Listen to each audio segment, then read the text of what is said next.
Ang programang ito ay rated SPG, striktong patnubay at gabay ng magulang ang kailangan. Agad ngang ibabalita ni Marites kay Olga na inamoy niya daw umano ang damit ni Rigor at amoy pabango ito ng babae. Sinabi naman ni Olga na kumpirmadong may relasyon nga si Lena at Rigor at mabuti pa daw ay pumunta sila sa bahay ni Lena. Sasabihin ni Olga kay Marites na wag itong paiyak-iyak bagkus ay maging matapang ito at ipaglaban ang kanyang asawa. Kaya naman sa pagpunta nga nila Marites sa bahay ni Lena ay sa pagsilip ni Marites sa pinto ay agad niyang makikitang naghahalikan si Lena at Rigor. Hindi na magpapapigil si Marites sa kanyang galit. Agad niyang sasabunutan si Lena at kakalad ka rin niya ito palabas.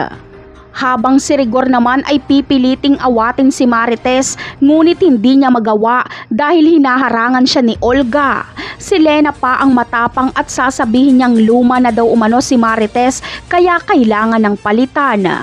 Mas lalo itong ikakagalit ni Marites kaya sasaktan niya ulit si Lena. Ipagsisigawan ni Marites na kabit ng kanyang asawa si Lena. Napakaraming tao ang manunood sa iskandalong ito, kaya malaking kahihiyan ito ni Rigor. May mga kukuha din ng video kaya magbabiral si Rigor bilang pulis na babaero. Hindi na matatakasan ni Rigor ang kahihiyan na ito. Siya mismo ang makakapanood ng video. Kaya malamang ay si Colonel Suarez mismo ang sisibak kay Rigor at Lena dahil sa iskandalong ito. Napakarami pa nating dapat abangan sa mga susunod na episode. Paalam!